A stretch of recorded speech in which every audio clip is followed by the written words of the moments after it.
Why is the classroom so loud? Well, the big picture answer is probably because our kindergarten classrooms are overcrowded. For whatever reason, not based on our understanding of child development, kindergarten classrooms can have close to 30 students in our small spaces. Even if you put half as many adults in that same small space and told them to actively engage with the materials using their inside voices, no doubt the room volume would still increase to an unbearable level as they tried to explore, share, and express their learning. Sometimes it feels as if our only option is to push down on students to be quieter in their own space.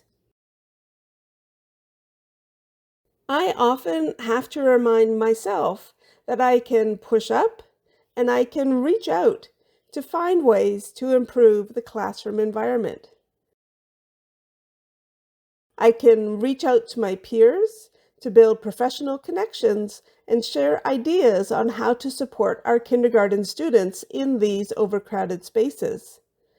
I can also reach out to my union leaders to ensure they know classroom overcrowding and ECE understaffing are trends we need to fight against.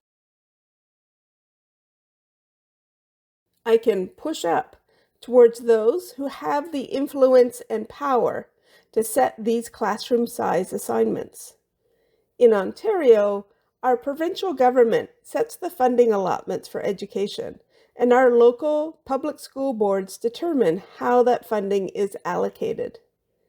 At every opportunity, I share my professional perspective on our overcrowded classroom environments that are forcing students as young as 3 years old to compete for the resources of space, time, materials, and meaningful connections with staff. Whether a classroom is overcrowded or not, I want to establish classroom habits that build safe and engaging learning environments. We all need a space where we can hear myself think in order to be effective in our classroom goals. Here are 4 things I consider when looking to reduce classroom noise levels. Walk to talk. Developing a walk to talk habit is the most effective way I personally can reduce the volume in the classroom. If I need to talk with just 1 or 2 students, I walk over to where they are so I can quietly have that conversation. I try to avoid yelling redirects during group lessons, especially if another staff member is leading that lesson. Connecting directly and respectfully with the student allows me to quickly assess their current self-regulation needs, and I can adjust my guidance accordingly. If I'm running an activity center and I'm ready for the next student, I will either get up and walk to that student myself, or I might invite the student who just finished to go choose the next student to bring to the activity. Small groups. We know our brains seek social connections. Large groups may not provide young kindergarten students with the opportunity to experience that connection, especially during whole group carpet time lessons. If students cannot feel a connection in that group moment, you may notice them trying to directly engage with other students or staff as they seek that necessary connection.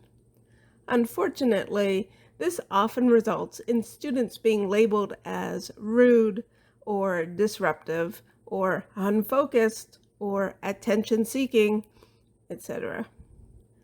We all have our off days, but if I notice the same students feeling overwhelmed and underconnected in every large group lesson, then I will advocate for more small group learning opportunities. Transitions. Transitions often instantly raise the volume level of a room. Group transitions can send students scrambling in a panic to finish a current activity while simultaneously rushing to join the next activity. Clean as you go. I try to avoid those chaotic whole group cleanups at the end of a time block. I encourage students to put their materials away as they move from one center to another. Saving spaces. Each classroom should have a space where students can safely leave their work in progress so they can come back to it later. Lights versus voices. In the classroom, I will dim the lights for a moment to let the students know it is time to pause for group instructions. Get outside. In kindergarten, almost all learning can be just as successful outside as it is inside. If I find myself constantly saying indoor voices to the entire group, then I look for ways to take the learning outside. Thank you for joining me on this exploration of how to improve our kindergarten learning spaces. Placing students in an environment that is too loud to think and communicate effectively affects their ability to learn, and it reduces their opportunity to have healthy self-regulation experiences.